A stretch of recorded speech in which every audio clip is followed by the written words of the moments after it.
7 de agosto de 1942. 16 mil fuzileiros navais dos Estados Unidos esperam, com água na altura do peito, para desembarcar em um lugar que a maioria deles nem consegue pronunciar. Guadalcanal. É um pedaço fumegante de selva nas Ilhas Salomão. E esses homens têm um trabalho que parece simples no papel: capturar um campo de aviação que os japoneses estão construindo. Eles o tomam em cerca de 36 horas, com resistência surpreendentemente leve. Os japoneses recuam para a selva. Missão cumprida, certo? Errado. É aí que o verdadeiro pesadelo começa. O campo de aviação que eles capturaram não está pronto. É pouco mais que um trecho de terra limpo. E não é uma terra qualquer. É solo tropical, que está assando sob o sol equatorial em um momento e sendo castigado por chuvas de monções no próximo. Quando está seco, é duro como concreto. Quando chove, transforma-se em algo com a consistência de pudim de chocolate. Os fuzileiros navais olham para aquela pista e percebem que estão diante de um problema que poderia matar todos eles. Porque o que ninguém lhe conta sobre a guerra nas ilhas do Pacífico é o seguinte: você não vence mantendo o terreno. Você vence controlando o ar acima dele. E você não pode controlar o ar sem uma pista de pouso funcional. Os japoneses sabem exatamente o que perderam. Em poucos dias, seus bombardeiros estão castigando o campo Henderson. Foi assim que os fuzileiros navais o batizaram, em homenagem a um piloto morto em Midway. Mas o verdadeiro inimigo não são as bombas, é a lama. Após cada tempestade, a pista se torna inutilizável. Wildcats e bombardeiros de mergulho Dauntless, a única cobertura aérea que esses fuzileiros têm, começam a afundar no solo. Mecânicos assistem horrorizados enquanto pernas do trem de pouso desaparecem na lama. Um piloto tenta decolar para uma missão de interceptação, e suas rodas cavam trincheiras de 4 pés de profundidade antes que seu avião sequer avance. Ele não consegue decolar. Os bombardeiros japoneses que ele deveria deter. Eles chegam sem serem incomodados 20 minutos depois. Os engenheiros tentam tudo o que sabem. Eles compactam a pista com coral triturado da praia. É levado pela próxima enxurrada. Eles colocam pranchas de aço perfuradas, emprestadas de suprimentos de construção de pontes. Elas se deformam e dobram sob o calor tropical. Eles tentam compactar o solo com rolos. Os próprios rolos ficam presos. Em meados de agosto, o campo Henderson está operacional. Talvez 3 dias em 7. Nos dias ruins, os fuzileiros navais no solo estão completamente expostos. Sem cobertura aérea, os navios japoneses podem bombardeá-los à vontade. Sem cobertura aérea, as tropas inimigas podem ser reforçadas sob a cobertura da escuridão. A matemática é brutal e simples. Sem uma pista de pouso que funcione em todas as condições meteorológicas, Guadalcanal cai. Se Guadalcanal cair, toda a ofensiva do Pacífico estagna por mais um ano, talvez mais. Em Washington, esse problema chega à mesa do Corpo de Engenheiros do Exército. Eles estão recebendo mensagens de rádio desesperadas do Pacífico que dizem a mesma coisa. Precisamos de uma solução e precisamos dela para ontem. O Corpo de Engenheiros não está começando do zero. Eles estão lutando com o problema das pistas de pouso em solo mole, desde antes de Pearl Harbor, realizando testes em campos de aviação, desde pântanos na Louisiana até a tundra do Alasca. Mas tudo o que tentaram falhou de uma forma ou de outra. E agora eles estão assistindo a esses fracassos se desenrolarem em tempo real a 7.000 milhas de distância no Pacífico. A primeira tentativa séria veio no início de 1941, quando os engenheiros testaram algo chamado esteira de malha quadrada. Uma grade de barras de aço soldadas que parecia uma cerca de arame reforçada feita de vergalhões. A teoria era sólida: criar uma estrutura rígida que distribuísse o peso por uma área de superfície mais ampla. Eles a colocaram no campo Langley, na Virgínia, passaram um B-17 sobre ela e observaram a malha dobrar como papel alumínio sob 30 toneladas de bombardeiro. O aço não era grosso o suficiente para suportar a pressão concentrada do trem de pouso, mas torná-lo mais grosso significava torná-lo tão pesado que seria necessário um navio de carga apenas para transportar malha suficiente para uma única pista. Depois vieram os experimentos com a esteira Hessen, na primavera de 1941. Engenheiros britânicos relataram algum sucesso usando tecido de aniagem revestido de asfalto como material de estrada temporária no norte da África. Engenheiros americanos pensaram que, se funcionava para caminhões, por que não para aeronaves? Eles encharcaram milhares de jardas de tecido de juta pesado em asfalto quente. Colocaram-no sobre solo mole no campo Wright, em Ohio, e realizaram testes de pouso com caças P-40. O primeiro pouso correu bem. O segundo pouso criou sulcos. No 10º pouso, o tecido havia se rasgado completamente e pedaços de aniagem encharcada de asfalto estavam emperrando os mecanismos do trem de pouso. Todo o conceito foi para a pilha de rejeição em junho. A abordagem do coral e cascalho parecia mais promissora inicialmente porque imitava as superfícies naturais de solo duro. Em julho de 1941, engenheiros construíram pistas de teste usando agregado de coral triturado misturado com rocha vulcânica, materiais prontamente disponíveis nas ilhas do Pacífico. Eles o compactaram com rolos compressores a vapor até atingir uma dureza semelhante à do concreto. Por 3 semanas, resistiu perfeitamente a operações contínuas de aeronaves. Então, veio a chuva. Não uma garoa, um verdadeiro dilúvio tropical que despejou 6 polegadas em 2 horas. Toda a superfície se transformou em uma lama. Engenheiros observaram enquanto a pista, cuidadosamente nivelada, desenvolvia ravinas profundas o suficiente para esconder um homem. Pior, uma vez que o coral se molha e se decompõe, é quase impossível compactá-lo novamente. É essencialmente preciso começar de novo. As pranchas de aço perfuradas, PSP, chegaram mais perto de funcionar do que qualquer outra coisa. Desenvolvidas pelos britânicos para a construção rápida de estradas, eram placas de aço planas, com cerca de 10 pés de comprimento e 15 polegadas de largura, com furos perfurados para reduzir o peso e melhorar a tração. Os militares dos Estados Unidos começaram a testar PSP para pistas de pouso em agosto de 1941 no campo Bowling. Os engenheiros adoraram a velocidade de instalação. Você poderia essencialmente cobrir uma pista em dias em vez de semanas. Mas a PSP tinha uma falha fatal no calor tropical. O aço se expande quando esquenta, e sob o sol equatorial, essas placas dobravam e se deformavam, criando sulcos que poderiam arrancar o trem de pouso. Os pilotos relataram que pousar na PSP deformada parecia tocar o solo em uma tábua de lavar a 80 milhas por hora. No outono de 1941, as equipes de engenharia estavam ficando sem ideias e sem tempo. Dezembro de 1941 muda tudo. Pearl Harbor não é apenas um desastre militar. É um alerta de que o Teatro do Pacífico exigirá soluções que ninguém inventou ainda. O Corpo de Engenheiros emite um pedido urgente de contrato para fabricantes de aço americanos. Precisamos de uma superfície de pista, que possa ser instalada em dias. Suporte a aeronaves de até 50 mil libras. Funcione igualmente bem na lama e no coral. E sobreviva a condições tropicais sem empenar. Raio precisa ser leve o suficiente para ser enviado através de um oceano em navios de carga, já sobrecarregados com tanques e munição. A Carnegie, Illinois Steel Corporation em Pittsburgh, aceita o contrato. Seu engenheiro-chefe, James Marston, olha para todos os fracassos anteriores e percebe que todos estavam pensando sobre isso de forma errada.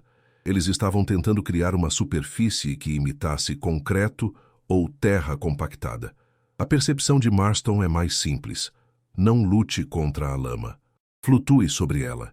Ele começa a esboçar um design que se parece menos com uma superfície de estrada e mais com um tapete de metal flexível. Em fevereiro de 1942, a equipe de Marston tem um protótipo pronto.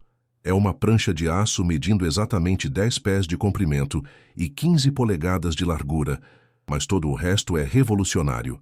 Primeiro, a espessura, 3/16 de uma polegada de aço de alta resistência.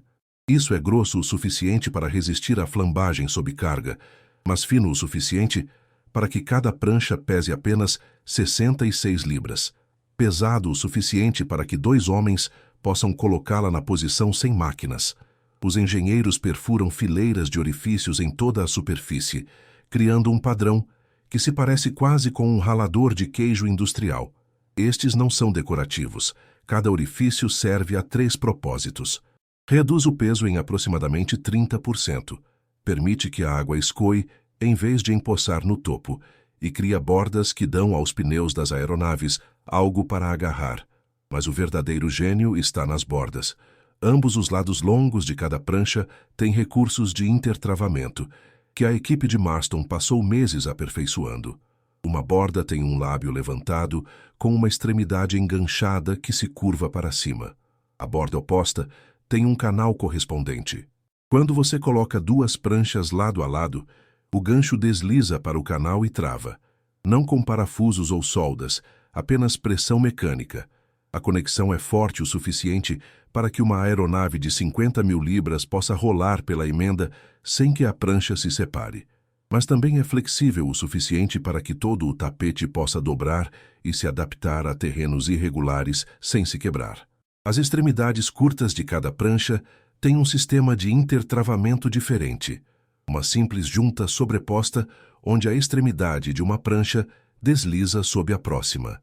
Isso cria uma superfície contínua ao longo do comprimento de uma pista sem lacunas largas, o suficiente para prender uma roda. A sobreposição também significa que, à medida que o peso pressiona, as pranchas se travam mais firmemente em vez de se espalharem. Em março de 1942, o Exército realiza testes no campo Claiborne, na Louisiana, escolhido deliberadamente porque o solo lá é notoriamente macio, quase tão ruim quanto a lama do Pacífico. Os engenheiros colocam 1.200 pés quadrados das pranchas de intertravamento de Marston diretamente sobre solo pantanoso, não preparado. Eles passam um B-17 totalmente carregado sobre ele. O tapete flexiona. Você pode realmente vê-lo ondular à medida que o peso passa, mas ele aguenta. Eles realizam 50 decolagens e pousos em 3 dias. O tapete desenvolve alguns arranhões superficiais, mas 0 falhas estruturais. Quando eles levantam uma seção para inspecionar por baixo, o solo se comprimiu cerca de 2 polegadas, mas o sistema de intertravamento distribuiu essa compressão uniformemente. Não há fraturas por estresse, nem separação nas emendas. Os militares encomendam 60 milhões de pés quadrados imediatamente. Entender por que esses tapetes funcionaram requer olhar para a física do que acontece quando um bombardeiro de 30 toneladas pousa em solo mole. O problema não é o peso total. É como esse peso se concentra. Um bombardeiro B-25 Mitchell pesa cerca de 35.000 libras totalmente carregado, mas todo esse peso pressiona através de 2 pernas do trem de pouso principal e uma roda traseira.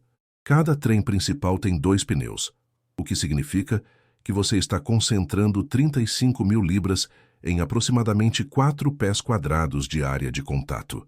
Isso é quase 9.000 libras por pé quadrado, atingindo o solo toda vez que um avião pousa. O solo macio pode tipicamente suportar talvez 300 libras por pé quadrado antes de começar a ceder. Você não precisa de matemática complexa para ver o problema. A esteira Marston resolve isso através da distribuição de carga em múltiplos planos. Literalmente, múltiplas pranchas trabalhando como um sistema unificado. Quando uma roda do trem de pouso toca em uma prancha, essa prancha não age sozinha. Os ganchos e canais de intertravamento fazem com que a força seja transmitida imediatamente para as 4 pranchas adjacentes, 2 de cada lado, e uma na frente e atrás. Essas pranchas, por sua vez, compartilham a carga com seus vizinhos. É um efeito cascata. Quando essas 9.000 libras por pé quadrado atingem o solo real por baixo, elas foram espalhadas por aproximadamente 100 pés quadrados da superfície do tapete. O solo agora só vê cerca de 90 libras por pé quadrado, bem dentro da capacidade de suporte de até mesmo um solo terrível. A flexibilidade do sistema é tão crítica quanto sua força. Pistas de concreto são rígidas, o que funciona perfeitamente em fundações sólidas, mas falha catastroficamente em solo mole. Quando uma seção de concreto afunda, mesmo que ligeiramente, mais baixo do que a área circundante, a laje rígida racha. Uma vez que racha, a água se infiltra e a coisa toda se deteriora rapidamente. A esteira Marston não racha porque não está tentando ser rígida. Cada prancha pode se mover independentemente por pequenas quantidades. Estamos falando de frações de uma polegada, enquanto ainda mantém essa conexão de intertravamento. Toda a superfície da pista essencialmente flutua no chão como uma jangada de aço gigante, adaptando-se a qualquer assentamento ou deslocamento que aconteça por baixo sem se quebrar. Os orifícios perfurados em cada prancha fazem mais do que apenas reduzir o peso. Eles criam o que os engenheiros chamam de superfície semipermeável. Quando chove, e no Pacífico chove constantemente, a água não se acumula no topo da pista, criando riscos de aquaplanagem. Ela escoa diretamente pelos orifícios. Mas aqui está a parte inteligente. Os orifícios têm apenas cerca de 2 polegadas de diâmetro, o que significa que os pneus das aeronaves, que são muito mais largos, ainda têm bastante aço sólido para agarrar. O pneu vê uma superfície efetivamente sólida, enquanto a água vê um dreno. Testes no campo Wright em abril de 1942 mostraram que a água limpava da pista de esteira Marston 6 vezes mais rápido do que de superfícies sólidas. As bordas de intertravamento também resolvem um problema que ninguém esperava: reparo de danos causados por bombas. Quando um bombardeiro japonês abre uma cratera em sua pista, você não pode simplesmente remendar a esteira Marston como remendaria o concreto. Você tem que substituir seções inteiras. Mas como as pranchas se intertravam sem soldagem ou aparafusamento, as equipes de reparo podem simplesmente destravar as pranchas danificadas, deslizá-las para fora e colocar novas no lugar. No campo Henderson, os engenheiros cronometraram esse processo. Uma cratera de bomba que destruiu uma seção de 20 pés de pista podia ser totalmente reparada e operacional novamente em menos de 40 minutos. Isso não inclui preencher a própria cratera, apenas substituir a superfície do tapete. Compare isso com o concreto, onde um reparo semelhante pode levar dias e exigir equipamento especializado para derramar e curar novo material. A simplicidade dos sistemas significava que os requisitos de treinamento eram mínimos. Você não precisava de engenheiros especializados para instalar a esteira Marston, apenas homens que pudessem seguir um padrão e trabalhar rápido. Campo Henderson, 17 de agosto de 1942. O primeiro carregamento da esteira Marston chega a Guadalcanal a bordo de navios de carga que tiveram que atravessar um campo minado de submarinos japoneses para chegar lá. Pessoal do Batalhão de Construção Naval, os CBs, descarregam 36 toneladas de pranchas de aço na praia, enquanto Caça Zero metralham a costa. Eles estão trabalhando contra um prazo que não é medido em dias, é medido em horas, antes do próximo ataque aéreo japonês. Os CBs nunca viram esse material antes. A maioria deles era de trabalhadores da construção civil há alguns meses. Carpinteiros, trabalhadores do aço, operadores de equipamentos retirados de empregos na construção de rodovias e pontes em toda a América. Agora, eles estão em uma zona de combate, tentando descobrir como montar uma pista de pouso do zero, enquanto as pessoas estão ativamente atirando neles. A primeira coisa que eles percebem é que 66 libras por prancha soa manejável até que você esteja carregando essas pranchas por centenas de jardas em um calor de 100 graus, com 90% de umidade. Eles desenvolvem um ritmo por necessidade. Equipes de 2 homens pegam as pranchas dos estoques e as transportam até a borda da pista. Um terceiro homem atua como guia, posicionando cada prancha para que as bordas de intertravamento se alinhem corretamente. A primeira fila é colocada relativamente fácil. Eles estão apenas colocando pranchas lado a lado em terreno limpo, mas cada fila subsequente requer aquela conexão de gancho e canal. A técnica que eles descobrem: inclinar a nova prancha em um leve ângulo, deslizar o gancho sob o canal da prancha já colocada, em seguida deixá-la cair plana. Quando se encaixa corretamente, você ouve um clique metálico que se torna o som mais satisfatório que esses homens conhecem. Esse clique significa que está travado. O trabalho acontece em explosões frenéticas entre os ataques aéreos. Bombardeiros japoneses estão atingindo o campo Henderson quase diariamente, às vezes 2 vezes por dia. Os CBs aprendem a procurar observadores. Um único avião de reconhecimento significa que os bombardeiros estão talvez 1 hora atrás. Quando o chamado é feito, todos largam suas ferramentas e correm para as tocas de raposa. Os bombardeiros chegam, lançam suas cargas e vão embora. Os CBs esperam 10 minutos para que as munições não detonadas explodam. Então eles estão de volta à pista, continuando de onde pararam.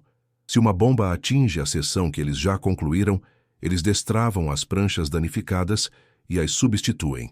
Se atinge a seção que eles ainda não alcançaram, eles preenchem a cratera com coral e continuam colocando o tapete bem sobre ela. 20 de agosto, 3 dias após a chegada do primeiro tapete, uma seção de pista de 200 pés de comprimento e 75 pés de largura está operacional. Não é uma pista completa. O campo Henderson acabará precisando de 5.000 pés para lidar com bombardeiros com segurança, mas é o suficiente para caças.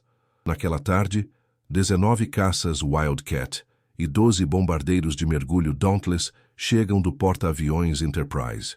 Essas aeronaves, designadas VMF-232 e VMSB-232, tornam-se a famosa Cactus Air Force, Força Aérea Cacto, em homenagem ao sinal de chamada de rádio de Guadalcanal. Eles estão pousando em uma superfície que não existia 72 horas antes. Os pilotos relatam que pousar na esteira Marston é diferente do concreto ou da terra compactada. Há uma leve flexibilidade, uma flexão que você pode sentir através do trem de pouso. Alguns a descrevem como pousar em um trampolim firme. Essa flexibilidade, na verdade, a torna mais tolerante. Aviões que chegam muito forte não quicam tão violentamente porque o tapete absorve parte da energia do impacto. Em 5 de setembro de 1942, o campo Henderson tem uma pista completa, de esteira Marston de 5.200 pés de comprimento e 150 pés de largura. Tempo total de instalação, incluindo atrasos devido a ataques aéreos e fogo de artilharia, 19 dias. A construção tradicional de concreto teria exigido pelo menos 3 meses em condições ideais, o que nada em Guadalcanal se qualificava. Guadalcanal prova o conceito, mas é o que acontece a seguir que mostra o verdadeiro valor estratégico das pistas de pouso portáteis. No início de 1943, os militares dos Estados Unidos estão planejando uma campanha de salto de ilhas através do Pacífico, que acabará cobrindo 7.000 milhas, das Ilhas Salomão às ilhas natais japonesas. Cada uma dessas ilhas precisará de um campo de aviação operacional e precisará dele rápido. A estratégia japonesa depende de transformar cada ilha em uma fortaleza que leva meses para ser capturada. A esteira Marston desmorona esse cronograma. Fevereiro de 1943, Ilhas Russell. Os fuzileiros navais desembarcam esperando forte resistência, mas descobrem que os japoneses evacuaram. Dentro de 60 horas após as primeiras tropas chegarem à praia, os CBs têm uma pista de caça totalmente operacional colocada com a esteira Marston. A velocidade é tão chocante que quando o almirante William Halsey voa para inspecioná-la, ele pergunta ao comandante do batalhão se eles começaram a construir antes que a ilha estivesse realmente segura. Eles não tinham. Eles simplesmente se tornaram muito eficientes. O campo de aviação das Ilhas Russell fornece imediatamente cobertura aérea para o próximo salto na cadeia das Ilhas Salomão, reduzindo o que teria sido semanas de vulnerabilidade para dias.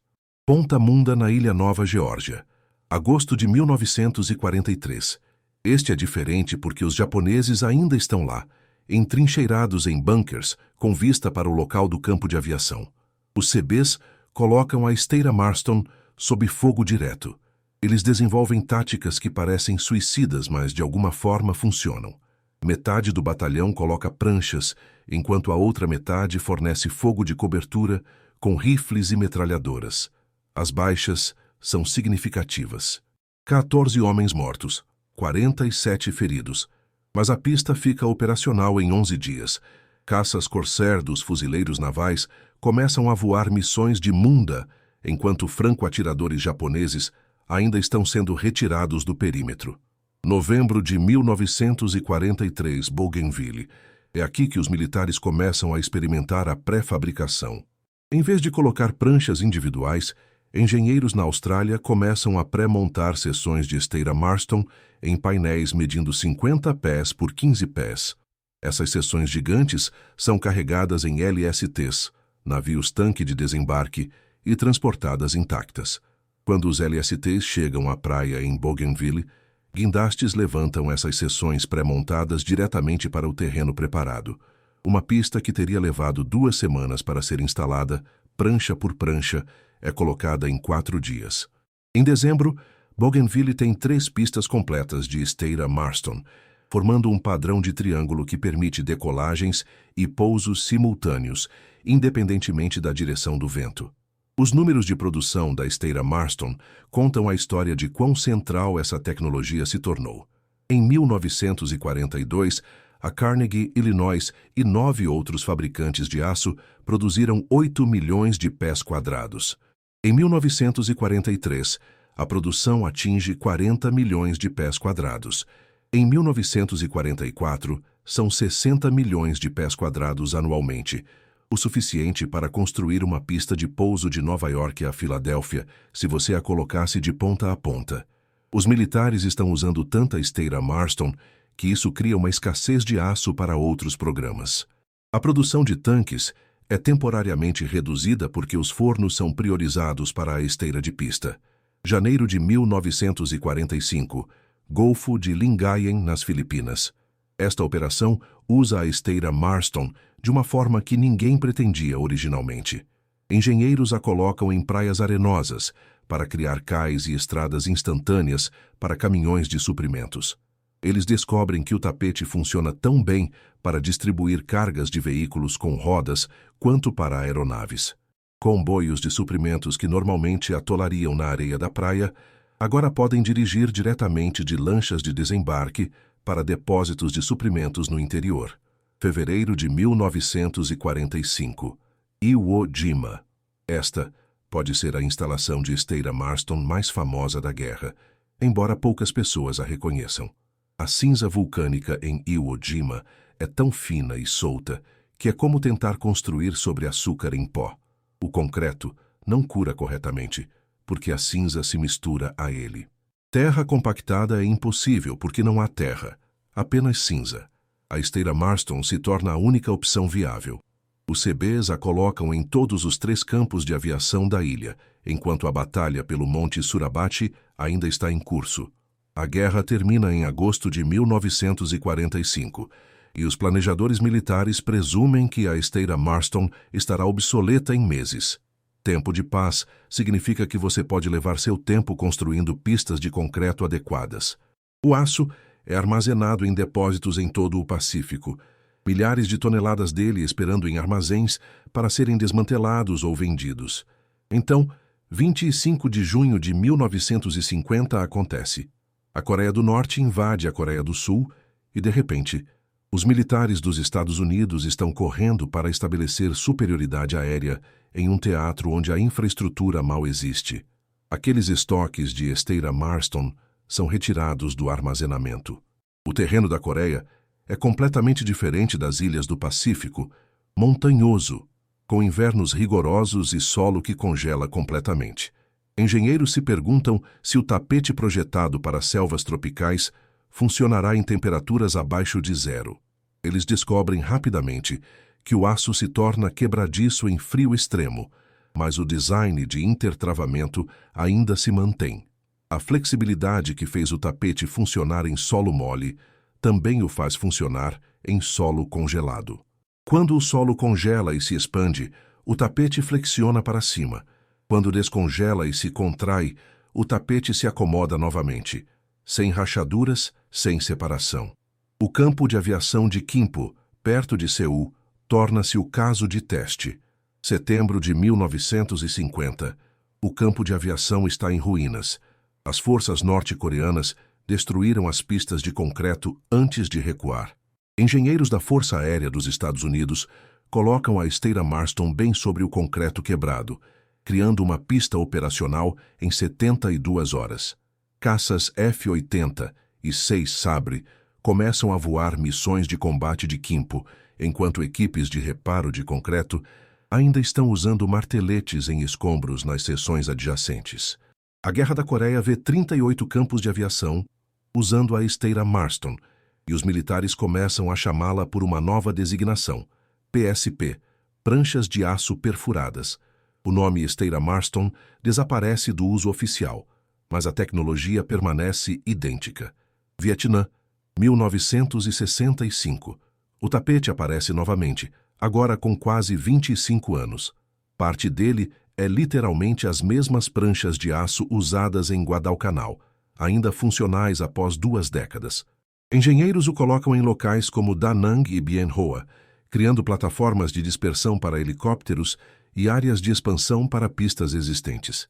O clima vietnamita, monções, calor extremo, solo ácido, é quase idêntico às ilhas do Pacífico, onde o tapete foi originalmente projetado para funcionar. Ele se comporta exatamente como em 1942. Mas é aqui que a história toma um rumo inesperado. Depois do Vietnã, a esteira Marston encontra seu caminho para aplicações civis. Empresas de petróleo começam a usá-la no Alasca e no Canadá para criar estradas temporárias e plataformas de perfuração sobre o permafrost sem destruir a frágil tundra. Os mesmos princípios de distribuição de peso que impediram que bombardeiros afundassem na lama do Pacífico impedem que caminhões derretam o permafrost. Grupos ambientais realmente apoiam seu uso porque é removível. Quando as operações de perfuração terminam, você pode puxar o tapete e a tundra se recupera. Ao contrário das estradas permanentes de cascalho, janeiro de 2010, Haiti, um terremoto de magnitude 7.0 devasta Porto Príncipe. A pista do aeroporto internacional está intacta, mas a infraestrutura circundante é destruída, criando gargalos maciços para voos de socorro. Os militares dos Estados Unidos transportam paletes da esteira Marston por via aérea. Eles ainda a estão fabricando e a colocam sobre pistas de táxi e pátios de estacionamento danificados. Aviões de carga carregados com suprimentos médicos e alimentos agora podem descarregar e taxiar para áreas de estacionamento que não existiam 48 horas antes. A tecnologia projetada para combater o Império Japonês está agora salvando vítimas de terremotos. As forças militares modernas ainda mantêm estoques. A Força Aérea dos Estados Unidos a chama de esteira AM-2 agora, versão membrana de alumínio 2, porque mudaram de aço para ligas de alumínio para reduzir o peso. Mas o design é reconhecível. As mesmas bordas de intertravamento, a mesma superfície perfurada. O mesmo conceito básico que Marston esboçou em 1942. A Força Aérea Real Britânica a usa. As forças da OTAN a implantaram no Afeganistão para expandir as áreas de estacionamento no campo aéreo de Bagram. Ela aparece em zonas de desastre após tufões, inundações e furacões em qualquer lugar onde você precise de infraestrutura instantânea em terreno danificado ou despreparado. As esteiras Marston originais ainda existem também. Você pode encontrar seções delas reaproveitadas como passarelas, tabuleiros de pontes, até mesmo cercas decorativas. Algumas ilhas do Pacífico ainda têm seções operacionais colocadas durante a Segunda Guerra Mundial, agora desgastadas e envelhecidas, mas ainda funcionais após 80 anos. As guerras são vencidas por tanques, aviões e navios. É isso que entra nos livros de história e nos documentários. Mas a realidade é que as guerras são vencidas pela infraestrutura que ninguém vê. A logística nada sexy, as cadeias de suprimentos, a capacidade de transformar um pedaço de terra inútil em um ativo militar funcional, mais rápido do que seu inimigo pensa ser possível. A esteira Marston mudou a equação fundamental de como a Guerra do Pacífico poderia ser travada. E a maioria das pessoas nunca ouviu falar dela. Antes que essas pranchas de aço existissem, capturar uma ilha significava se comprometer com meses de construção antes que essa ilha se tornasse útil. Você tomaria o terreno. Então você esperaria enquanto engenheiros inspecionavam, nivelavam, derramavam concreto e esperavam que ele curasse. Durante todo esse tempo, suas forças estavam vulneráveis e sua ilha recém-capturada era essencialmente apenas imóveis caros. Os japoneses entenderam esse cálculo perfeitamente. Sua estratégia defensiva contava com que cada ilha demorasse tanto tempo para se tornar operacional que o impulso americano estagnaria. Eles se enterrariam, fariam você pagar em sangue por cada jarda. E mesmo depois de você vencer, você ficaria preso lá por meses, tornando-a funcional. O salto de ilhas deveria ser lento. A esteira Marston quebrou essa suposição. De repente, você poderia desembarcar em uma ilha e ter aeronaves operacionais voando dela dentro de uma semana, às vezes em dias. Isso mudou tudo sobre o quão agressivo o avanço americano poderia ser. Ilhas que eram anteriormente passivos estratégicos, porque levariam muito tempo para se desenvolver, tornaram-se alvos viáveis. A campanha do Pacífico Central, Tarawa, Kwajalein, Saipan, funcionou porque as ilhas capturadas podiam apoiar imediatamente o próximo ataque, em vez de se tornarem pausas caras no impulso. Os números são claros. No final de 1944, os militares dos Estados Unidos haviam construído mais de 300 campos de aviação no Teatro do Pacífico. Cerca de 220 deles usaram a esteira Marston parcial ou completamente. Sem ela, talvez 1/3 desses campos de aviação seriam construídos e levariam 3 vezes mais tempo. Isso significa menos bases avançadas, distâncias de voo mais longas para bombardeiros, cobertura aérea reduzida para operações navais. Toda a linha do tempo da Guerra do Pacífico potencialmente muda em meses, talvez 1 ano. Veja a campanha de bombardeio contra o próprio Japão.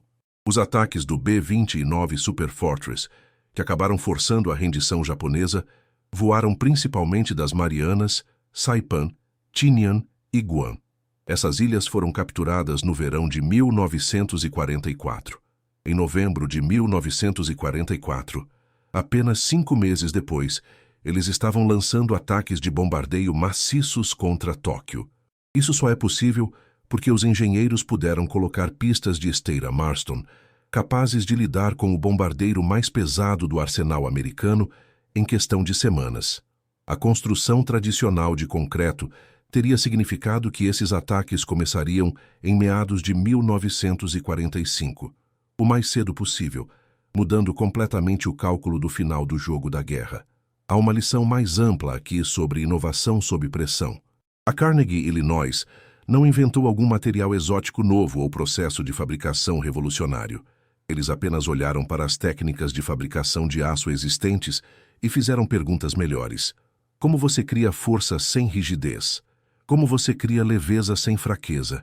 Como você torna a complexidade simples o suficiente para que homens exaustos sob fogo possam montá-la corretamente? A elegância está na simplicidade. Pranchas que se engancham, furos que drenam a água, aço que flexiona sem quebrar. Historiadores militares frequentemente falam sobre a Guerra do Pacífico como uma guerra de porta-aviões, uma guerra de submarinos, uma guerra de logística. Tudo verdade. Mas por baixo de tudo isso está uma guerra de problemas de engenharia resolvidos sob prazos impossíveis.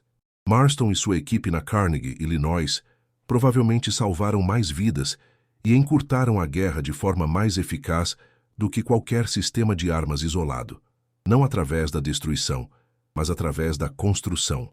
Eles descobriram como transformar lama em pistas de pouso, selvas em bases aéreas e ilhas inúteis em plataformas de lançamento. Eles tornaram o impossível logisticamente viável. E na guerra, a logística é tudo.